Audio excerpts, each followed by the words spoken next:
They give me a little peace because I recognize who they are. I'm not trying to overthrow them. I'm not calling them a bunch of names. I'm polite.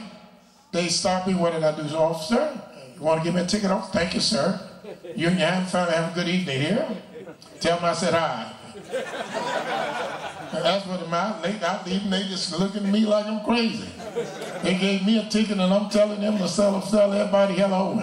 How you doing? Thanks. Have a good Christmas. You understand? I know I'm here. I know I'm getting trodden and beaten down. I'm not blaming him. I blame us. So no need of me crying. There's no need of you crying. And it said this Messiah that's being spoken of in Isaiah the 53rd chapter, it said, he is brought like a lamb to the slaughter, yet he opened not his mouth. Let's turn there again.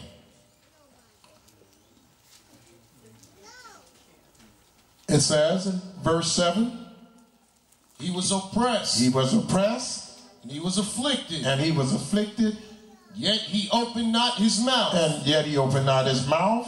He is brought as a lamb to the slaughter. Brought like a lamb to the slaughter. And as a sheep before her shearers is dumb, so he opened not his mouth. Now, we didn't open our mouth, but did JC open his? Did JC cry out? Yes, he did. Oh, yes, he did. He's not the one that's depicted in the 7th verse that it said he opened not his mouth. If you don't think JC opened up his mouth, then go to the book of Matthew 27. Let's go to Matthew 27. Let's see if he's talking about, or is this indicative of JC when it said he opened not his mouth. You go to the book of Matthew 27 chapter. Notice what it says in verse 46. And about the ninth hour, JC cried with a loud voice. Cried? What kind of said he opened not his mouth? He was like a sheep before his shears is dumb, so he opened not his mouth. He cried not out. And the first thing you read, and he cried with a loud voice. What's a loud voice? Let know everybody heard him. He cried with a loud voice and did what? Saying, Eli, Eli lama sabachthani. That is to say, my God, why have you forsaken me? Who do you think he is? My God, why hast thou forsaken me? I thought you knew all things. We know why we catching hell. I don't go to bed at night asking, why you forsaking me? I don't have to cry. Dog might have been better to me than I've been to myself. If I die tomorrow, it will be with a, why is he smiling like that? It just don't make sense, man. Lay down there just smiling. He's blessed us. He's been good to us. And he's been better to us than we have been to ourselves. He's been better to us than we are deserving. We're not even deserving of the tender mercies that he allowed to come upon us. Every time we see another day, every time we wake up, we on top of the game. We want another day that we didn't deserve, that we didn't earn. So no need of us asking, why are you forsaking me? We know why we catching hell. We know what our foreparents have done, and we know what we are doing this very day. But it said, JC said, my God, with a loud voice, why hast thou forsaken me? As if he was somebody special. As if he was a man without sin. And he sinned all through the book. If Moses acted like JC, the Almighty would have cut his head off. Moses didn't go to the promised land because he didn't exalt Yah at the rock by hitting the rock and saying, when he said, come drink ye, ye rebels. He didn't glorify Yah. Well, let me tell you what JC did. Every time he got to Yahweh's laws, he said, you have heard it said of them of old, an eye for an eye and a tooth for a tooth. But I say unto you, you have heard it said to them before, thou shalt not commit adultery. But I say, as if his words is over the Creator. Yes, sir. That's an abomination. And then he has the nerve to say, why have you forsaken me? And then they're going to claim that this is depicting him. They're going to claim that this chapter is dedicated to JC. Why hast thou forsaken me?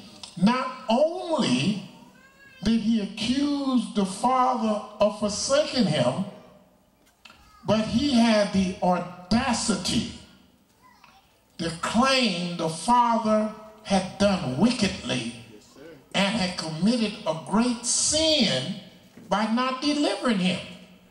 He called that a sin. Accused the Creator of sinning. If we go to the book of St. John. Is that St. John? Let's go to, no? Yeah, that's St. John 19 chapter. Let's go to St. John 19.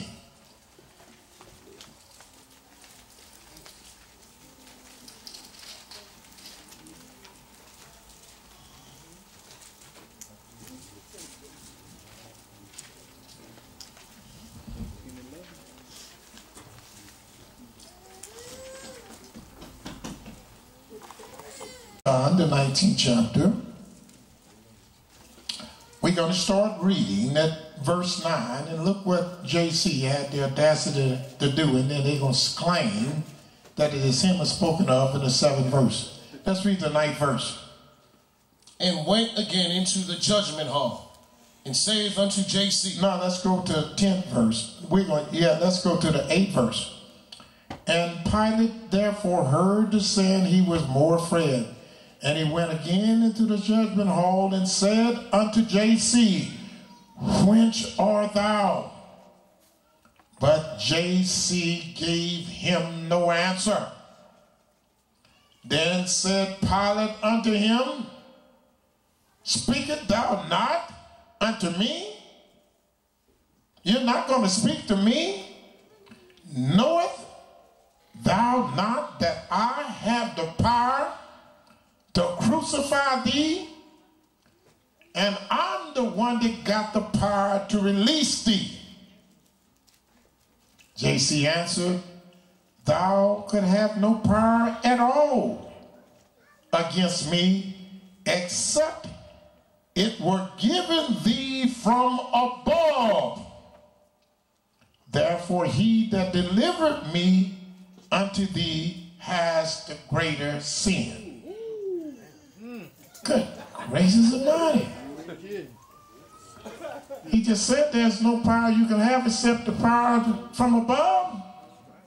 Therefore, he that delivered me into your hand, he has the greater sin. And they will claim Isaiah the 53rd chapter is talking about him. Have we accused the Father of sinning? No, sir. Okay. Huh? No, sir. No. Let's go to the book of Isaiah 53 again. Let's get back there so we can go through this.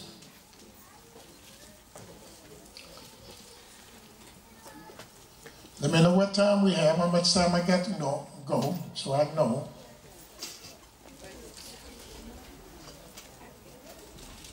On this tape, you got about 35 minutes. All right. Let's start reading what verse we left off. Let's start verse 8.